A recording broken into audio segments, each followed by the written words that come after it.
주님 집회를 위해서 옆에 있는 분들과 기도함으로 시작하겠습니다. 네. 주 예수.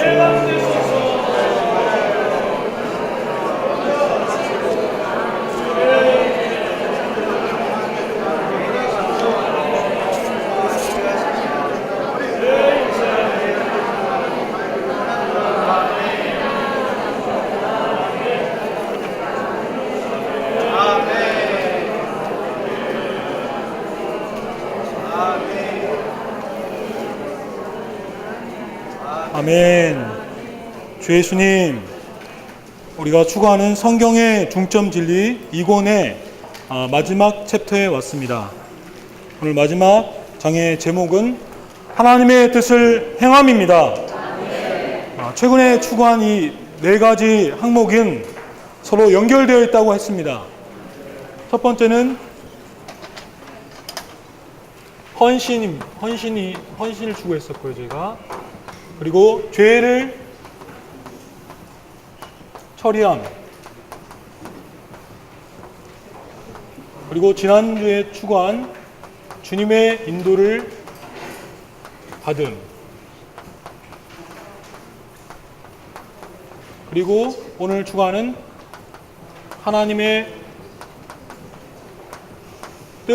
뜻을 행함입니다. 아멘. 주님을 위해 살고자 할 때 우리는 하나님의 뜻을 행하고자 한다면 반드시 주님의 인도를 받아야 합니다. 아멘. 주님의 인도를 받기 위해서는 우리는 반드시 자신을 헌신해야 하고 죄의 장벽들을 청산해야 합니다.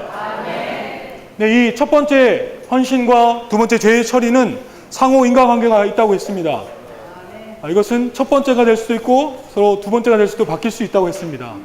우리가 헌신하면 할수록 더 많이 죄를 처리하게 되고 어떤 민이가 주님 앞에 죄의 장벽을 더 청산하면 할수록 그는 더 주님께 자신을 헌신하게 된다고 했습니다. 그러므로 이 불관계는 상호 인과관계가 있다고 했습니다. 이렇게 우리가 자신을 헌신하고 우리의 죄의 장벽들을 청산할 때 우리 하나님의 얼굴빛 안에서 그 영의 인도를 받을 수 있습니다. 주 예수님, 참으로 우리 안에 들어오신 그 영의 인도를 받을 때 우리는 비로소 하나님의 뜻을 행할 수 있습니다. 주 예수님, 그러면 첫 번째 우리가 하나님의 뜻을 행하는 것의 의미를 보도록 하겠습니다. 아멘. 하나님의 뜻을 행하는 것은 하나님의 뜻을 성취하는 것이라고 했습니다. 여기 유인물에 나온 첫 번째 요한복음 5장 30절 말씀을 함께 선포해 보겠습니다. 나는 스스로 아무것도 할 수 없습니다.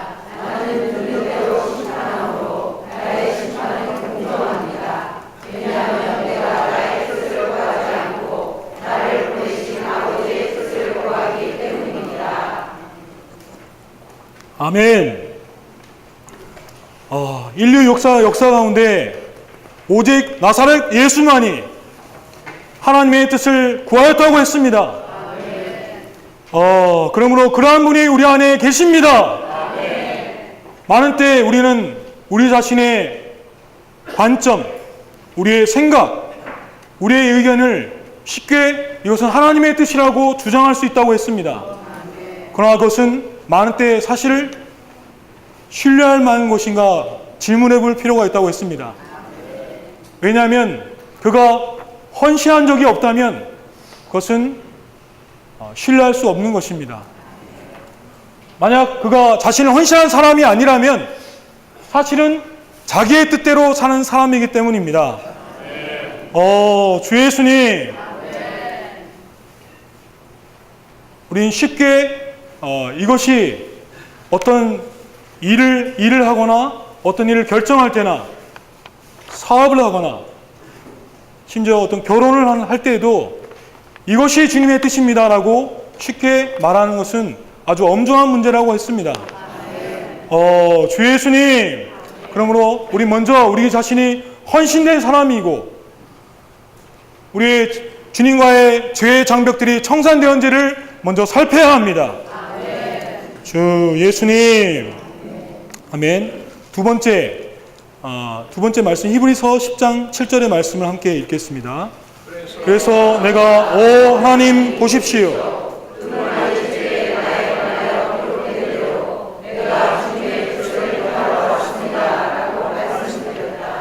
아멘.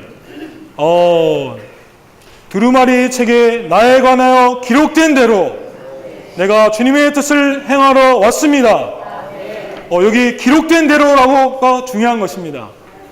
우리는 어떤 것이 주님의 뜻인가를 분별하기 위하여 먼저 주님의 말씀에 비답해 이것을 판단받도록 해야 합니다.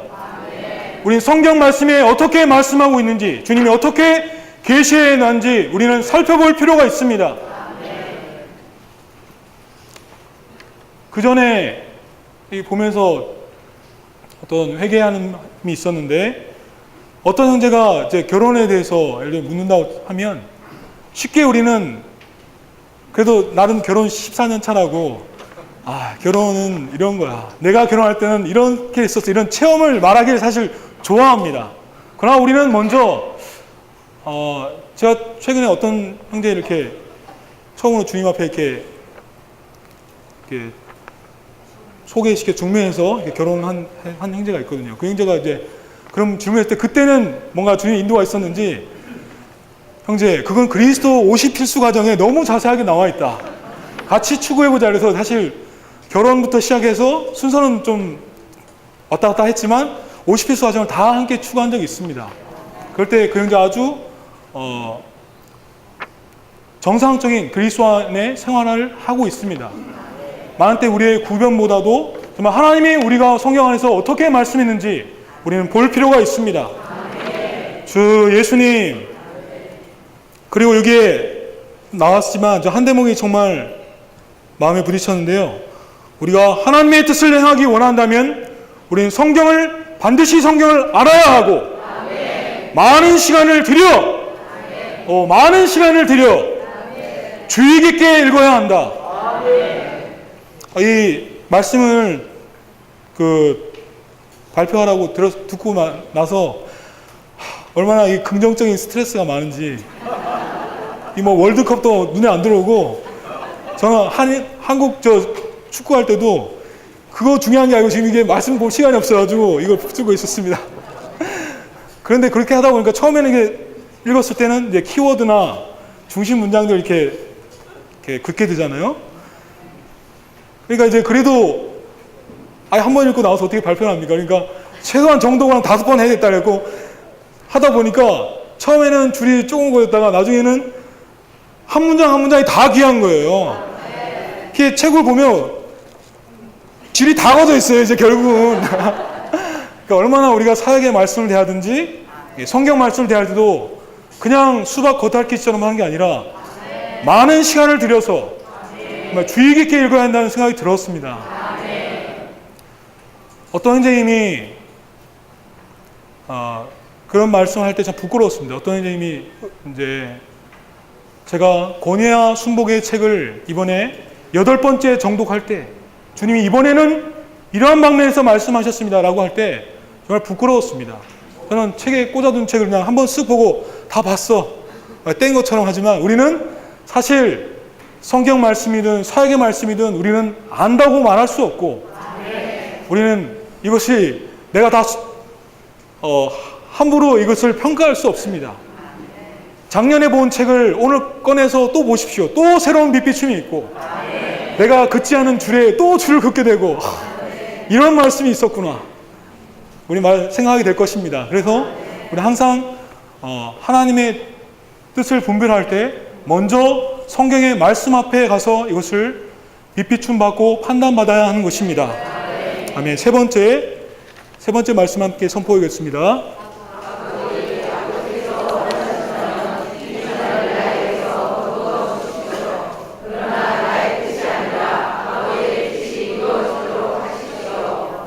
아멘. 나의 뜻이 아니라 아버지의 뜻이 이루어지도록 하여 주십시오. 아멘. 사실 여기 요 부분을 추구하면서 가장 와닿은 부분은 이것이 우리의 자아의 성향과 자아의 즐거움과는 하나님의 뜻과는 거리가 멀다는 것입니다. 어떤 사람이 항상 하나님의 뜻은 긍정적인 결과를 가져오는 것이 하나님의 뜻이라고 생각한다면 그것은 모순이 있습니다. 주님은 여러 번 기도한 후에 이 고난의 잔, 십자가에 주님이 이 인생을 마치는 것이, 십자가에 달려서 고통받는 것이 하나님의 뜻인 것이 분명해졌다고 했습니다. 그런데 우리는 쉽게 우리 자아의 성향에서 더 좋은 직장, 더 돈 많이 주는 직장, 아니면 더 나에게 긍정적인 결과를 가져오는 것이 하나님의 뜻이라고 주장할 수 있습니다. 그러나 많은 때 이 하나님의 뜻은 우리의 자아의 어떠한 즐거움과는 반대된다는 것입니다. 오다가 이렇게 어떤 찬송이 생각나서 불렀는데 오치만 형님이 지은 찬송이 있었잖아요. 내 눈에 눈물이 주를 못 보게 해.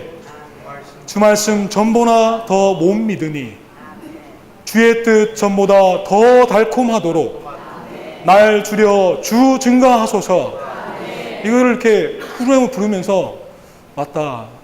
많은 때 이게 우리의 혼생명이 줄어들도록 날 주려 주 증가하소서. 사실 주님의 뜻은 많은 때 우리가 줄어들고 주님이 증가하는 길입니다. 그러므로 처음에는 그것이 달콤하지 않을 것입니다. 그래서 오치만 형님도 더 달콤하게 해달라고 아마 기도하신 것 같습니다. 아마 주님도 3번 기도하시고 나서 이것이 주님의 뜻이라고 할 때 이 잔을 옮길 수 있으면 옮겨달라고 했지만 그것이 주님의 뜻인 걸 분명할 때 다만 순종하셨습니다. 주 예수님, 나한테 얼마나 내 자아의 성향에 맞는 것이 하나님의 뜻이라고 여기고 마음속에서 주장했던 것을 주님께 돌이킵니다. 주 예수님, 그냥 매일 우리 자신을 새롭게 헌신하고 주님과의 나의 거리가 있는 죄를 주님 앞에 청산하지 않는 죄는 없는지 주님께 분별받음으로 하나님의 빛 아래 이끌려서 그 영의 인도를 받음으로 하나님의 뜻을 행하는 자들이 되길 원합니다. 주님을 찬양합니다.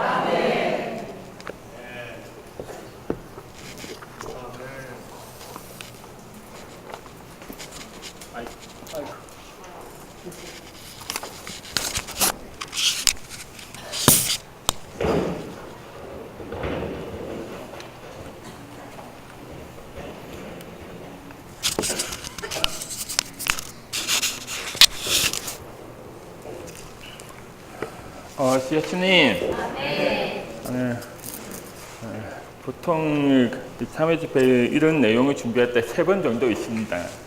3번 정도 있는데 이 내용이 너무 풍성하더라고요. 풍성한데 그래서 이제 이 고통할 것이 상당히 많이 준비했는데 주님과 고통을 할 때 주님이 이 성경의 중점 진리의 중요성에 대해서 이 고통을 하라는 부담을 주셔가지고 먼저 앞부분에는 이 성경의 중점 진리에 대해서 좀 고통하겠습니다. 사실 이 책은 한번 읽고 지나가는 책이 아닙니다. 너무너무 중요한 책이거든요. 이 성경의 중점 진리는 위터니슬 리영제님, 그러니까 이상청제님이 중국 대륙에 계실 때에 현재 자매님들과 연구한 내용으로 만든 건데 그 당시에는 60가지 주제가 아니라 42주제로 만들었습니다. 그 내용이 너무나 풍성했기 때문에 중국 대륙에 부흥이 있었거든요. 이 내용을 잘 소화시키고 이 말씀대로 산 결과로서 중국 대륙에 많은 도시의 교회가 산출되고 현재 자매님들이 영적으로 살아있게 되었는데 중국이 공산화되는 과정에서 대만으로 보내심 받아가지고 대만에서도 이 책을 사용했습니다. 이 책을 사용하면서 대만에서도 또 큰 부흥이 있었다는 겁니다. 큰 부흥이 있었는데 1949년에 주님이 말씀을 더 많이 열어주셔서 다시 한 번 더 연구하시고 보강하셔가지고 60주제로 나온 것이 바로 이 성경의 중점 진리입니다. 중점 진리인데 이 60주제로 나오고 나서 극동아시아의 이 책으로 인해서 주님이 이 책을 크게 사용하셔가지고 극동아시아의 동아시아에 수많은 교회가 일어났는데요. 특별히 필리핀에서 이 책에 큰 도움을 받았습니다. 어떻게 했냐면 필리핀에 보시면 남쪽에 만다나오라는 큰 섬이 있거든요. 이 남한 크기만한 큰 섬이 있는데 이 색으로 인해서 거기에 수많은 도시가 있는데 100군데의 도시에 교회가 일어났다는 것입니다. 그래서 우리가 이 책의 내용을 우리가 잘 소화시키고 이 말씀대로 산다면 틀림없이 부흥이 있을 것이라는 것입니다. 그러나 오늘은 이 교회생활 때 과거처럼 이 말씀 안에 깊이 있게 들어가지 못하는 경우가 많이 있더라고요. 우리 삶이 너무 바빠서 그런지 문제적 그런지 모르겠는데 잘 못 들어가는 것을 볼 수 있습니다. 제가 21살 때 주님의 회복 안에 들어왔는데 당시 젊었을 때는 어떤 분위기에서 우리가 말씀을 추겼느냐면 이 두 단어로 요약할 수 있습니다.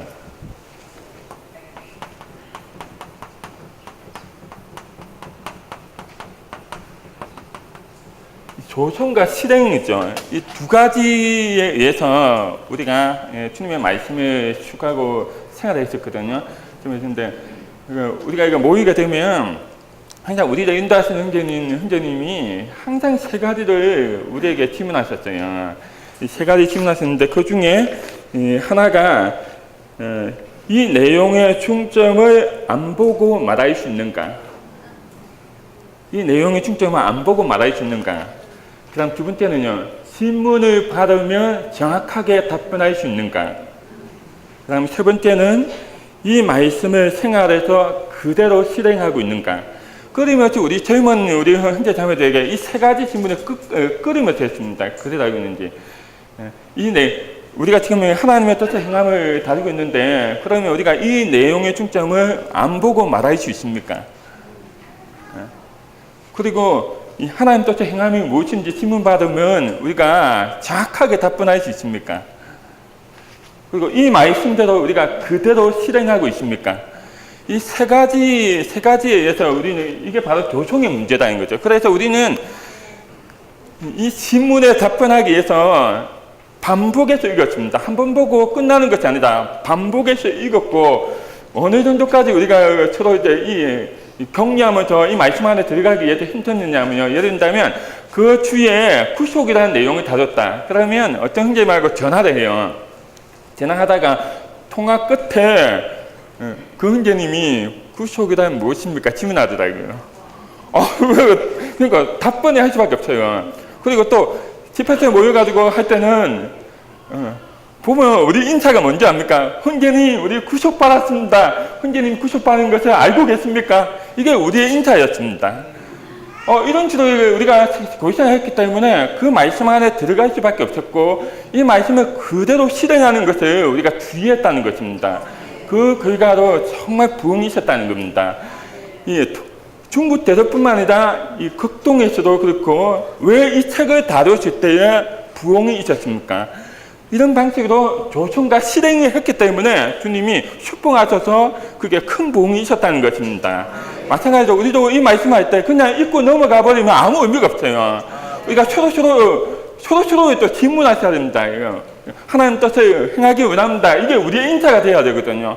하나님 뜻이 우리에게 보여주셨다니 이게 얼마나 놀라운 것입니까? 그러니까 서로 있죠. 이 내용에 대해서 서로 질문하고 답변하고 서로 고통하고 이 말씀대로 살아내기 위해서 우리의 시간을 드린다면 우리 반드시 부흥될 수 있다는 것입니다.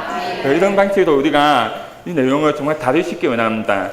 그리고 이 내용의 일권은 죄인부터 시작해서 구원받은 것을 알무려고 하는데 16가라는 내용을 다루고 있습니다. 우리가 이건의 내용 안에 깊이 들어간다면 우리는 복음 전파에 농통한 사람이 될 수 있다는 거죠.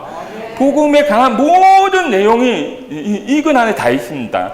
우리가 반복해 써 있고 서로 격려해 써 있고 꽂고 씹어서 읽고 소화시킨다면 조정한다면 우리가 복음 전할 때 우리 담대하게 말할 수 있고 두려움 없이 고통할 수 있다는 것입니다. 그리고 또 중요한 것은 이건과 상관이 이 유십주제 중에서 제일 중요합니다. 이 이건과 상관은 구원받은 이후에 우리가 실행해야 될 항목들을 다루고 있습니다. 우리가 이 이건과 상관의 내용을 반복해서 읽고 서로 고통함으로써 공급할 때 그 말씀을 실행할 때 우리 생활이 세워지게 되고 우리는 온전하게 됨으로써 주님 우리 통해서 그분의 경륜을 수행할 수 있다는 것입니다. 주 예수님, 자 그러면 남은 약간 동안 이 말씀을 다루겠습니다. 자, 여기에 보시면 이 하나님의 뜻을 행하는 것을 다루고 있는데요. 우리가 많은 경우 교회 생활에서 주로 많이 고통하는 것이 연합된 영에 따라서 행함에 대해서 많이 고통합니다. 신약에서는 구원받은 믿는 이에게 주님이 한 가지 유일한 요구를 하셨는데 그것이 무엇이냐면 연합된 영을 따라서 행하라는 것입니다. 그런데 우리 생활에서 다시 보시면 연합된 영을 따라서 행하는 것이 너무 부족하고 약한데 그 이유가 무엇이냐면 바로 우리 앞가의 주님의 인도, 이분과의 하나님의 뜻에 대해서 분명하지 않기 때문입니다. 우리가 이런 주님의 뜻을, 주님의 인도를 받고 우리가 하나님 뜻의 행함에 대한 이런 기본적인 것이 우리 생활에 갖춰지지 않는다면 우리가 연합된 영을 따라 행하는 것도 쉽지 않다는 것입니다. 우리가 그동안 너무 연합된 영을 따라 행하는 것만 주의했지 그 기본 바탕이 되는 주님의 인도를 받는 문제, 하나님의 뜻을 행하는 문제에 대해서 우리가 너무나 부족하고 아는 것이 없다 보니까 그리고 그대로 실행하는 생활 삶이 부족하다 보니까 연합된 영을 따라 행하는 것도 부족할 수밖에 없다는 것입니다. 그렇기 때문에 이 두 가지는 우리가 이걸 연합된 영을 따라 행함에 있어서 좋은 기초를 주고 온전케 하고 강화시켜 준다는 것입니다. 그리고 여기 보시면 이 하나님의 뜻을 행하는 의미는 세 가지가 있는데, 하나는 하나님의 뜻을 청취하는 것이고, 두 번째는 주님의 명예를 매는 것이고, 세 번째는 주님의 계명을 지키는 것입니다. 그 중에서 제일 중요한 부분이 하나님의 뜻을 청취하는 것인데, 여기에 5가지 중요한 중점이 있습니다. 자, 첫 번째는 바로 자신의 뜻을 구하지 않고 오직 하나님의 뜻을 구하는 것입니다. 그러니까 하나님의 뜻을 행할 때 가장 기본적인 사항이 무엇이냐면 자신의 뜻을 구하지 않고 오직 하나님의 뜻을 구하려는 마음이 있어야 한다는 것입니다.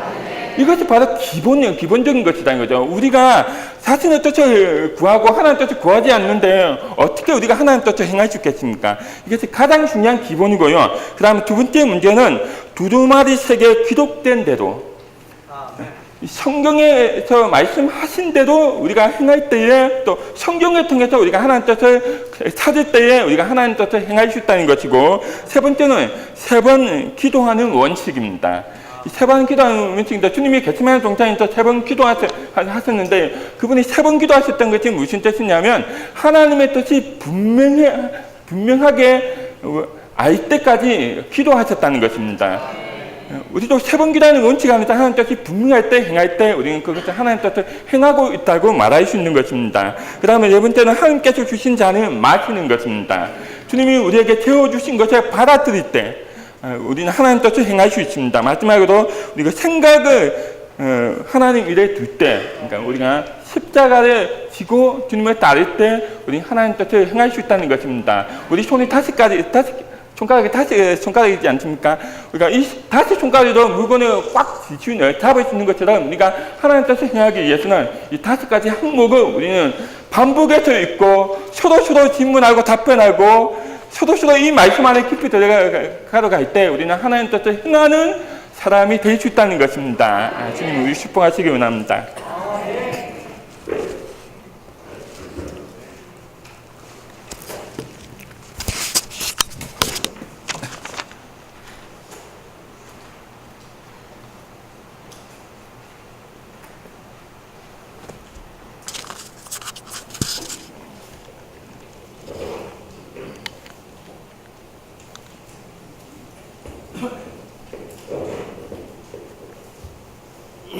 할렐루야. 아멘. 우리가 구원받기 전에는 하나님의 뜻이 필요 없었습니다. 하나님의 뜻을 알지도 못했고, 구원받기 전에는 우리 자신의 뜻대로 행했습니다. 그러나 이제 우리가 구원받은 이후에는 생명적인 영으로 영 안에 주님 자신 우리 안에 들어오신 그분은 한 인격이십니다. 그 인격이시기 때문에 그분은 그분의 뜻을 갖고 계신 것입니다. 그러니까 우리는 초연적으로 우리의 옛사람 안에서 뜻이 있고 우리가 거듭난 생명 안에서 한 인격이신 그분의 뜻이 있습니다. 그러면 우리가 그리스도의 생활을 어떻게 할 것인가? 우리 자신의 뜻을 따르는 것이 아니라 바로 우리가 거듭날 때 받은 또 다른 또 하나의 인격이신 하나님의 뜻을 바로 따르는 것을 볼 수가 있습니다. 로마서 1번은 로마서 1번 A번은 주로 그분 자신이 하나의 본을 제시하고 있습니다. 그분 자신이 뭐 요한복음이 됐건 시브리서가 됐건 누가복음이 됐건 요한복음 이런 말씀들은 그분 자신이 바로 아버지의 뜻을 행하신 바로 번제의 삶을 그분이 사신 것을 우리 가운데 얘기하고 있습니다. 이 말씀을 보면 우리는 다 저를 포함해서 이렇게 할 수 없다는 것을 우리가 느낄 수 있습니다. 전적으로 아버지의 뜻을 행하신 분은 이 땅에서 유일하게 한 분이 계신데 그분이 바로 예수 그리스도이십니다. 그분이 이제는 비번에 보면 주님이 멍에를 매라겠죠. 바로 그분 자신이 우리의 본이 돼서 우리를 통해서 이런 삶에 바로 번제의 삶, 번제물의 삶이 우리를 생활을 통해서 바로 재생산되기를 주님은 원하고 계십니다. 그런데 그러면 하나님의 뜻이 뭡니까? 라고 우리가 한다면은 조금 막연하죠. 글쎄요, 하나님의 뜻은 뭐 우리가 사소한 것들 이런 것은 하나님의 뜻은 아닌 건 분명합니다. 뭐 결혼하는 문제, 그 다음에 어떤 사업하는 문제, 뭐 공부하는 문제, 이런 일상적인 사소한 문제들은 분명히 하나님의 뜻은 아닙니다. 그러면은 하나님의 뜻이 무엇입니까? 이 개요를 읽어봐도 한 가지 제가 분명한 것은 하나님의 뜻은 나의 뜻이 아닌 것이 하나님의 뜻이다. 이렇게 정리가 됩니다. 나의 뜻이 아닌 것은 반대로 무슨 뜻입니까? 바로 하나님의 뜻이죠. 그러나 우주 가운데 세 인격이 있어요. 사탄의 의지도 있기 때문에 또 전적으로 나의 뜻이 아닌 것은 다 하나님의 뜻이다 라고 하는 것은 너무나 광범위합니다. 그러면 하나님의 뜻이 무엇인가를 조금 먼저 성경을 통해서 보도록 하겠습니다. 자, 에베소서 1장 5절하고 9절을 먼저 보도록 하겠습니다. 자, 해봉역성가 903쪽입니다. 같이 빨리 읽어볼까요? 또한 하나님 아버지께서 그분의 뜻의 기쁨을 따라 우리를 미리 정하셔서 예수 그리스도를 통하여 우리가 아들의 자격을 얻어 하나님 자신께 이르도록 하셨습니다. 여기 두 단어 핵심 단어가 있는데 뜻이 있고 바로 기쁨이 있습니다. 9절 보겠습니다. 1장 9절. 그분의 기쁨을 따라 우리에게 그분의 뜻의 비밀을 알려주셨습니다. 이 기쁨은 하나님께서 그분 자신 안에서 미리 목적하신 것이며, 여기서 보면은 세 단어가 있는데 기쁨이 있고 뜻이 있고 목적이 있습니다. 자, 바로 이 하나님의 뜻은 그분의 기쁨과 관계되어 있고 그분의 목적과 관계되어 있습니다. 그래서 이렇게 정리할 수가 있습니다. 하나님의 뜻은 바로 하나님의 마음의 갈망입니다. 하나님의 뜻이 뭐냐? 그분의 마음의 갈망인데 그분의 기쁨을 이루기 위해서 하나님께서 하나의 계획을 세우시고 자신의 목적을 이루고자 하셨습니다. 이 목적이 바로 뭐냐? 바로 하나님의 뜻입니다. 다시 말씀드리겠습니다. 하나님은 그분의 기쁨을 이루시기 위해서 그분은 하나의 계획을 세우셨습니다. 이 계획이 우리가 보통 얘기하는 바로 하나님의 경륜이죠. 하나의 계획을 세우셨는데 계획을 세우시고 자신의 목적을 바로 이루고자 하셔요. 근데 이 목적이 바로 하나님의 뜻인 것입니다. 근데 여기서 우리의 갈망이 아니고 하나님의 갈망이라는 데 우리는 볼 필요가 있습니다. 253쪽에 보시면 중간에 보시면 그런 말씀이 있습니다. 어떤 것이 주님의 갈망에 따른 것이라면 비록 다른 사람들은 물론이고 우리 생각에도 그것이 틀린 것이라 할지라도 그것을 해야 한다. 이것이 바로 하나님의 뜻을 행하는 것이다. 하나님의 갈망을 따른 것이 하나님의 뜻인 것입니다. 근데 이때 우리 배경을 보면은 금송아지 사건이 있었잖아요. 출애굽기 32장에 금송아지 사건 때문에 하나님의 마음을 굉장히 상하게 했죠. 그러니까 바로 레위 지파를 사용해서 바로 사람을 죽이라고 했어요. 그럼 우리 생각 볼 때, 아이고, 그 다른 지파들 다 죽이면 그럼 어떻게 하나 하고, 하나님의 뜻을 생각하지 않는다면은, 바로 그 죽이는 것을 못할 것 같아요. 그러나 내일 집하는 것을 일어나서 바로 이 일을 행했습니다. 이것이 바로 뭔가 하나님의 뜻을 행한 것입니다. 우리 생각에서는 다른 형제들 죽일 수 있겠어요? 아니면 그 조금 뭐 우상을 숭배했다고 금송아지를 숭배했다고 그 죽이는 거 너무 지나친 거 아니에요? 근데 이것은 우리의 생각입니다. 그러나 하나님의 생각, 하나님의 관점은 바로 그것이 아니라 바로 그걸 죽이려 한 것입니다. 이것이 바로 뭡니까? 하나님의 뜻인 것입니다. 이것은 전적으로 하나님의 갈망에서 나온 것입니다. 여러분들 그냥 하나님의 뜻을 모르고 그냥 섬기면 되는 것이 아니라 우리가 에베소의 5장에 보시면 우리 다음에 추구하시겠지만은 그런 말씀이 있죠. 5장 5절 6절에 보시면은 15, 16절 보면은 15절에 보면 지혜 있는 사람처럼 하여 시간을 아끼십시오. 왜냐하면 때가 아까기 때문입니다. 그러므로 어리석은 사람이 되지 말고 주님의 뜻이 무엇인지 깨달으십시오. 어리석은 사람이 되지 말고 뭐라고 했죠? 주님의 뜻이 무엇인지 깨달으십시오. 여기 보면은 15절은 지혜 있는 사람이 나오고 바로 17절은 바로 어리석은 사람이 나옵니다. 누가 지혜롭고 누가 어리석은가? 그것은 하나의 기준이 있는데 주님의 뜻대로 행한 사람은 지혜로운 사람이고 바로 주님의 뜻대로 행하지 않은 사람은 바로 어리석은 사람이 되는 것입니다. 자, 여기 계신 우리 자매님들 어리석은 사람이 되고 싶으세요? 지혜로운 사람이 되고 싶으세요? 지혜로운 사람. 그러면 어떻게 해야 되죠? 그냥 열심히 하나님을 섬기면 됩니까? 우리 열심으로 그냥 무적대고 열심으로 하나님을 섬기면 지혜로운 사람입니까? 아니죠. 우리가 섬길지라도 우리는 하나님의 뜻 안에서 섬겨야 되는 것입니다. 그렇기 때문에 분명하게 우리는 주님의 뜻이 무엇인지 아는 것은 대단히 중요한 것입니다. 이런 면에서 우리는 볼 수 있습니다. 두 번째 하나님의 뜻은 뭐냐? 하나님께서 사람과 연합되는 것입니다.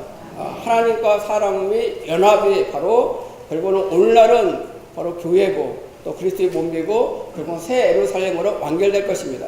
우리가 하는 일이 바로 하나님과 연합되는 일을 한다면 그것은 다 주님의 뜻 안에 있는 것입니다. 자, 여기 보십시오. 집회에 참석하는 것이 하나님의 뜻인 거 아닙니까? 하나님의 뜻이죠. 왜 우리가 판단할 수 있죠? 집회에 참석하시면은 보다 더 집회 참석하기 전보다 하나님과 더 연합될 수 있기 때문에 그렇습니다. 그러니까 바로 우리는 이런 것들이 구체적으로 모두를 하면 이거는 하나님의 뜻이고 아니고 이것을 성경에서 다 일일이 나열할 수 없습니다. 큰 원칙 안에서 우리가 하나님의 뜻을 우리는 구별할 수 있기를 원합니다. 첫 번째는 하나님의 마음의 갈망에 속한 것이 하나님의 뜻이라 했고 두 번째는 하나님께서 사람과 연합하시는 것이 하나님의 뜻이었습니다. 세 번째는 하나님의 뜻은 그분의 계획을 이루는 것입니다. 그분의 계획을 이루시는 것이 바로 하나님의 뜻 안에 있습니다. 이를테면 하나님의 창조, 구속, 거룩해 됨, 또 이 모든 항목들, 우리가 범죄적인 구속뿐만 아니라 유기적인 구속을 포함한 모든 항목들은 하나님의 위대한 계획인 바로 새 예루살렘을 완결하기 위한 계획인 것입니다. 바로 이 뜻 안에 있는 것이 바로 하나님의 뜻을 우리가 이루는 거라고 볼 수가 있습니다. 자, 주님의 몽해를 내용을 먼저 좀 말씀드리겠습니다. 주님의 몽해를 한번 같이 읽어볼까요? 여기 마태복음 11장 29절하고 30절 한번 보도록 하겠습니다.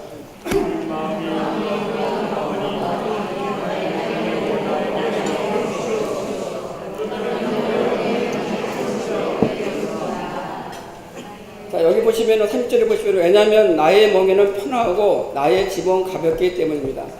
여기 각절을 보시면 잘 나와 있는데 주님의 멍에를 매는 것이 바로 아버지의 뜻을 받아들이는 것입니다. 그 다음에 나의 짐이 뭔가 그것은 바로 아버지의 그 뜻을 바로 우리가 수행하는 것이 바로 그 짐이라고 얘기하고 있습니다. 네, 여기 많은 분들이 이렇게 시골에서 안 살아셔서 혹시 멍에가 뭔지 잘 모르시는 분이 계신데 소 같은 데 보면은 이렇게 멍에가 이렇게 생겼어요. 이렇게. 이것을 소가 하면 여기다가 이렇게 매요. 이렇게 해서 여기 입에 주둥망이하고 이렇게 해서 여기다 하는 거서 물건 같은 거 할 때 힘을 여기서 받도록 이렇게 하겠습니다. 이것이 멍에예요. 근데 성경에서는 주님의 멍에가 바로 아버지의 뜻이라고 얘기했습니다. 주님의 멍에는 편하고 바로 그분의 짐은 가볍습니다. 자, 근데 바꿔 얘기한다면은 우리 자신의 뜻은 바로 편하지 않다 이거예요. 반대예요. 그 다음에 우리 자신의 뜻을 가지고 뭘 한다면은 무겁다는 것입니다. 그렇기 때문에 바로 마태복음 11장에서 수고하고 무거운 짐진 자라 다 누구로 오라고요? 나에게 와라. 그러면 나에게 와서 하나의 본을 배워야 되는데 그것이 바로 뭐냐면은 우리가 하나님의 아버지의 뜻을 바로 취하는 것입니다. 예를 들자면은 자 우리 처녀 총각들이 결혼합니다. 결혼 자체는 바로 하나님의 뜻이다 그렇게 할 수 없죠. 그러나 결혼 자체가 하나님의 뜻은 아니지만은 결혼 생활을 통해서 우리는 하나님의 뜻을 이루어낼 수가 있는 것입니다. 우리 결혼이 바로 하나님의 뜻 안에 있다 하면은 그것은 바로 여기 있는 것처럼 가치가 있고 바로 가벼운 것입니다. 이 멍에를 맬 때 이렇게 어떻게 되냐면은 어미소가 다 무게 중심을 있고요. 새끼 소는 그냥 옆에서 그냥 이 멍에 옆에 그냥 붙어서 그냥 가요. 그러면은 겉에서 보면은 새끼도 멍에 맨 것 같지만 무게를 전혀 안 받고 누가 받아요 다? 애미가 애미소가 받아요. 어미소가 받아요. 자, 우리들은 바로 어미소가 아니에요. 우리들은 다 애기소예요. 이 모든 멍에를 누가 짊어지십니까? 주님이 뜻 안에서 우리는 짊어지는 것입니다. 그럴 때 우리는 직장 생활을 하더라도 그것이 그렇게 무겁지 않아요. 결혼 생활을 하더라도 이게 뜻을 안다면 가벼워요. 또 사업을 하시더라도 가벼워요. 제가 하는 예를 든다면 그때 직장에 다닐 때 집회를 제가 참 사모했어요.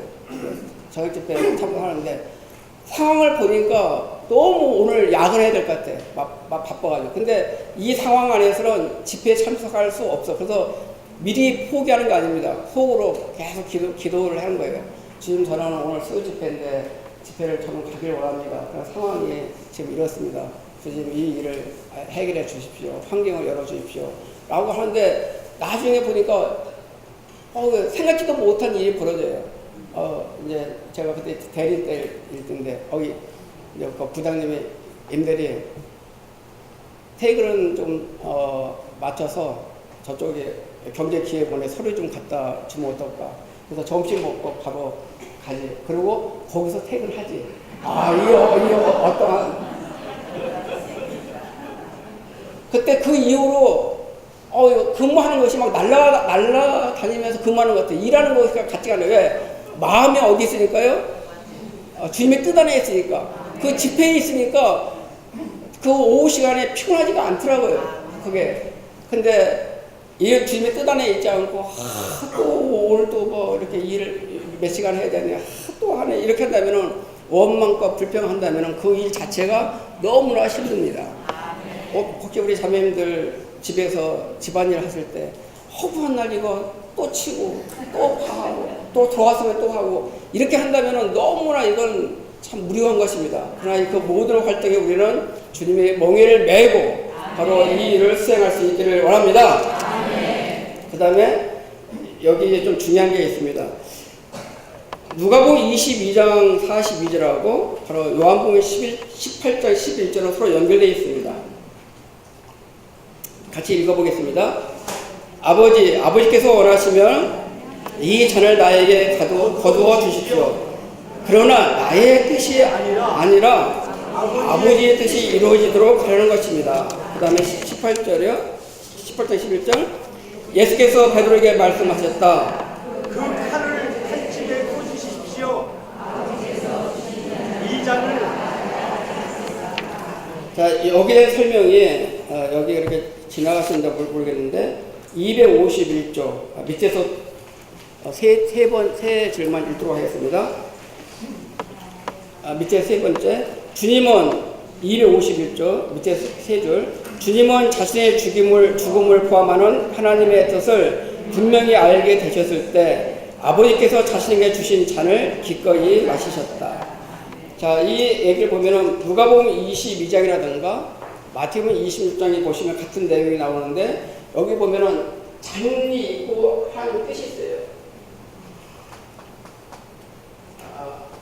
잔이 있고 하나님의 뜻이 있는데 이 잔은 여기 나와 있지만은 만유를 포함한 그리스도의 죽음의 십자가의 죽음을 얘기해요. 십자가의 죽음.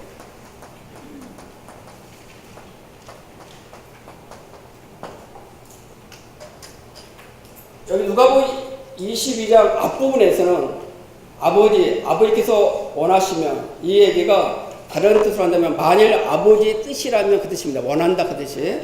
바로 만일 아버지의 뜻이라면 이 잔을 거두어 주십시오. 이 잔을 거두어 주십시오. 그러니까 이 잔과 뜻이 지금 분리되어 있어요. 주님이 기도하신 것은 세 번째 기도하신 것은 뭐냐면은 그분 자신이 십자가에 죽으시는 것조차도 이것이 그분이 막 무서워서 죽음을 피하려고 하고 그런 것이 아니라 바로 과연 그분이 십자가에서 죽으실 수도 있지만은 그 십자가에 죽으시는 것 자체가 아버지의 뜻이냐 이게 당신의 뜻이냐 이거예요. 그러나 당신의 뜻이 아니라 한다면은 이 잔을 지나가게 해 주시라 그 뜻입니다. 그러나 있잖아요. 그러나 나의 뜻이 아니라 아버지의 뜻이 이루어지기를 원했습니다. 근데 이때는 기도를 했어요. 근데 이제 요한복음 11장 18장 11절에서 아버지께서 주신 이 잔일 나는 세 번을 기도하고 나니까 이 잔이 아주 아버지께서 주신 자예요.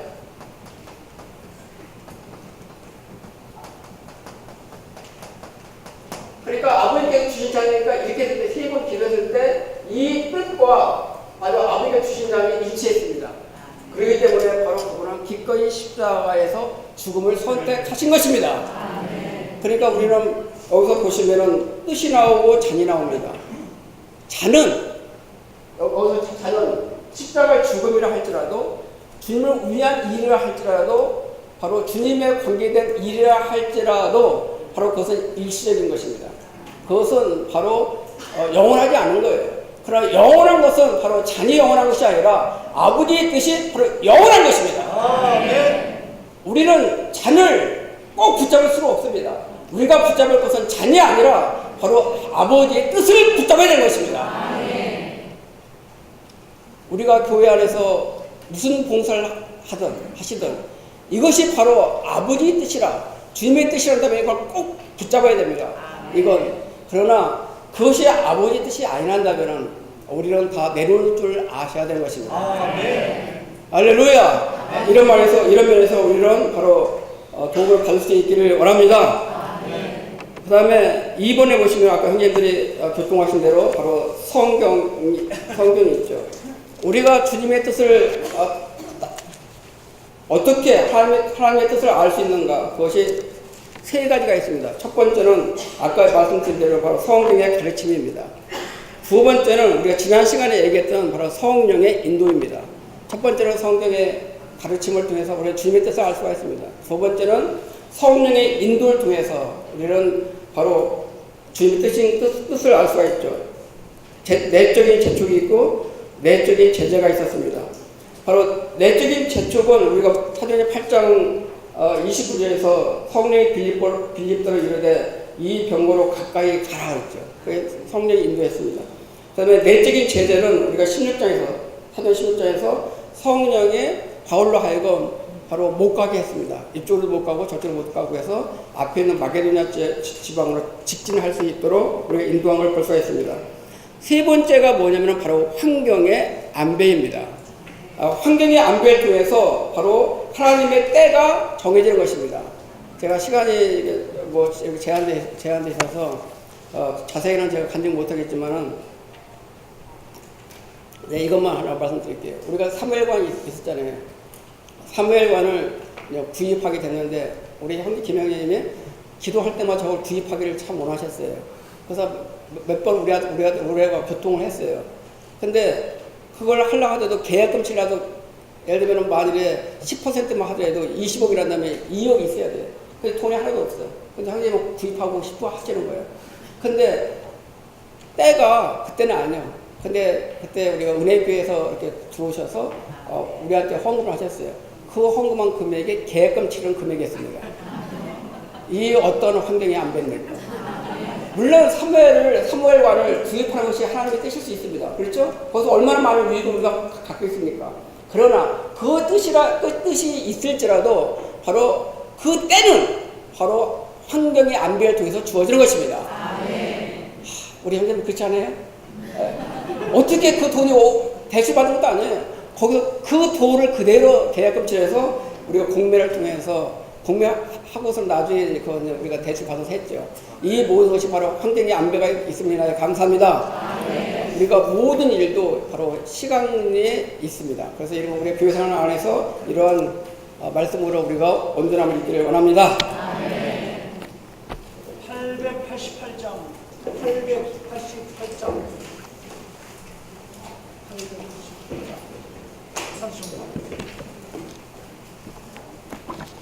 찬송가 888장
찬송가의 배경은 제가 잘 모르겠는데 하여튼 수많은 성도들이 주님의 뜻을 행하고자 역대로 2000년 동안 충성을 다하여 이 길을 왔습니다. 우리도 정말 이 마지막 시대에 주님의 큰 긍휼을 받아서 우리의 온 몸과 영과 혼을 다 주님 앞에 헌신하는, 그래서 이 세상에 살다 보면 고락간, 쓰고 달고 이런 환경이 연달아서 막 오지 않습니까? 그렇게 좋은 소식을 들었는데 또 저녁에는 나쁜 소식을 듣고 이런 것들이 우리 가운데 파도처럼 밀려옵니다. 그러나 여기에서 이 저자의 고백대로 날 주관하셔서 뜻대로 하소서. 염려할 게 없는 거예요. 그렇죠? 이게 될 대로 되라가 아니라 될 대로 되라는 건 포기하는 거고 삶을 그냥 사는 겁니다.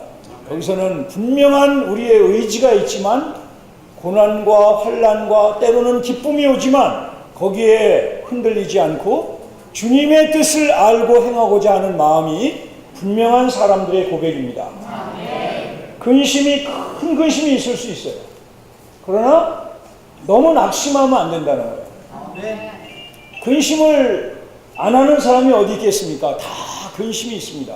그러나 너무 심하게 좌절하거나 낙심하면 지혜롭지 않은 그러한 사람이 되고 맙니다.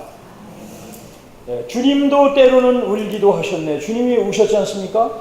겟세마네에서는 통곡을 하셨고 예루살렘 여자들을 보고 그 도시를 보고 우셨고 또 믿지 않는 나사로의 그 무덤 앞에서 믿지 않는 그런 불신의 마음을 보고 주님이 우셨다. 이런 표현이 있습니다. 눈물이 나실 때 이런 걸 기억해야 합니다. 그 다음에 3절 내 모든 일들을 다 주께 맡기고 주님 앞에 이렇게 맡기는 사람은 염려가 없는 거예요. 왜 염려가 많고 그 속에 많이 사냐? 왜 그런 환경에 왜 그렇게 좋아하냐? 이 주님의 뜻을 행하는 게 아니에요. 주님의 뜻을 행하는 사람은 좋은 게 별로 없고 뭐 슬픈 것도 별거 아닙니다.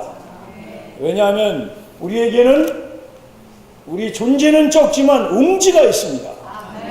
우리를 이 땅에 태어나게 하시고 영원전에 우리를 점찍으시고 시간 안에서 우리를 부르셔서 우리를 예수 믿게 하시고 거듭나게 하시고 더군다나 이 영광스러운 주의 회복을 만나게 하시고 얼마나 놀랍습니까?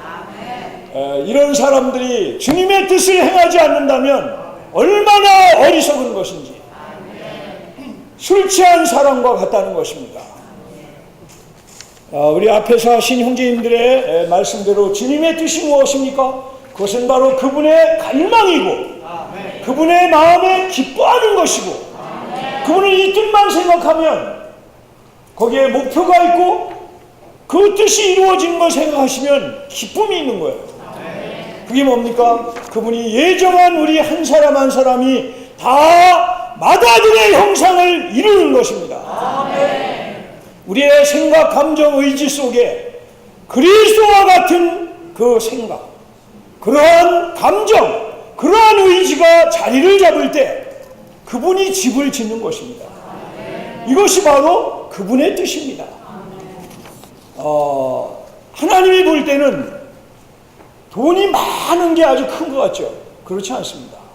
전 지금도 조금 아까 문자를 받았어요. 갑자기 교통사고가 나는 거예요. 차가, 잘 달리던 차가 뒤집히는 겁니다. 운전은 잘하지만 뒤에서 박아서 뒤집히는데 어떡할 거예요? 하나님의 뜻을 아는 사람은 하나님을 경외할 줄 압니다. 빠지지 않습니다.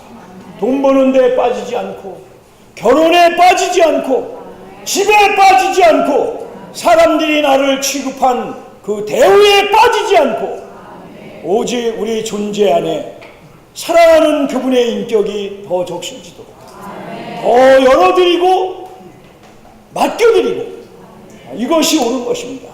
이것이 바로 아까 우리 이명재님이 인용하신 에베소서 5장에 술 취하지 않는 것이고 주의 뜻이 무엇인가를 잘 분별하는 로마서 12장에 있는 것입니다.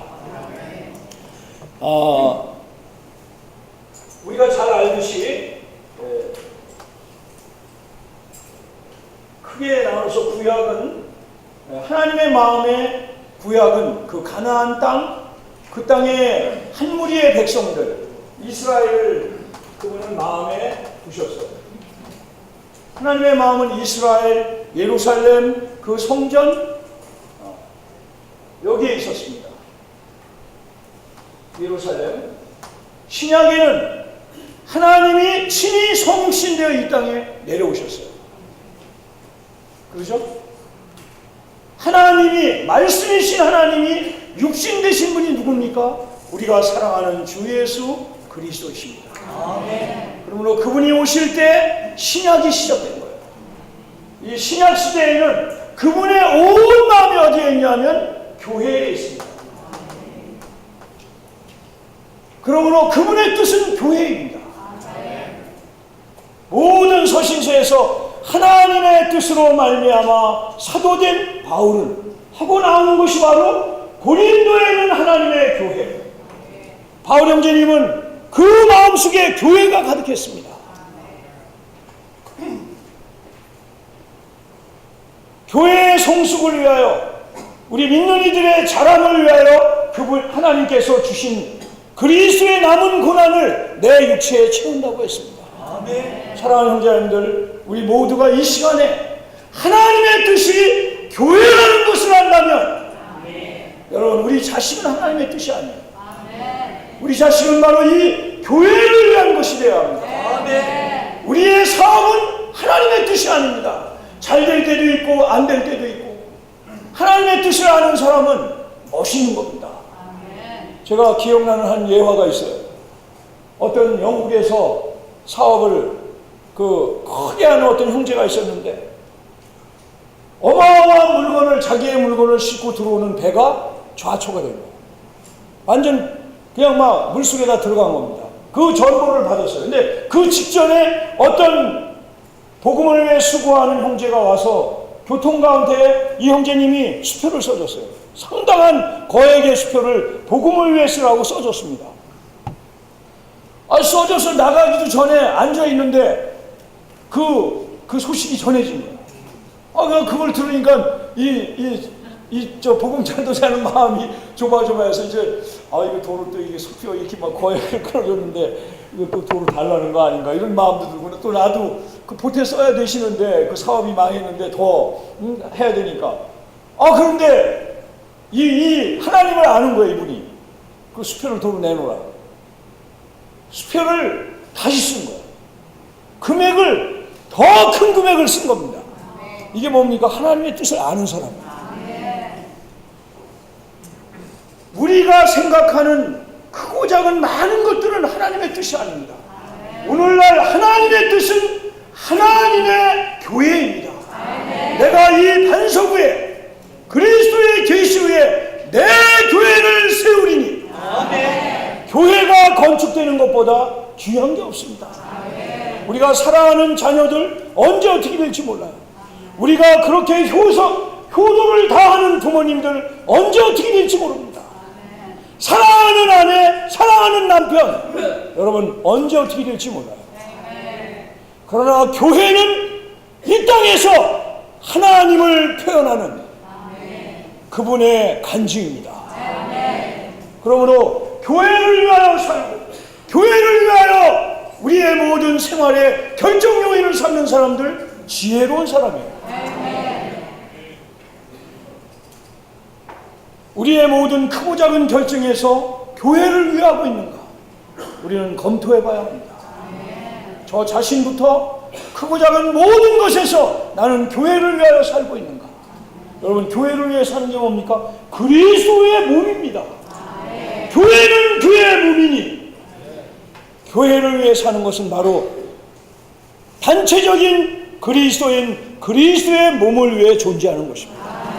자, 이 교회가 왕국 시대를 거쳐서, 이 교회의 생활을, 교회를 위하여 산 사람들, 교회를 위하여 혼이 변화되고 복음을 전하고 진리를 가르치고 이렇게 산 사람들을 위하여 왕국 시대는 1000년에 불과해요.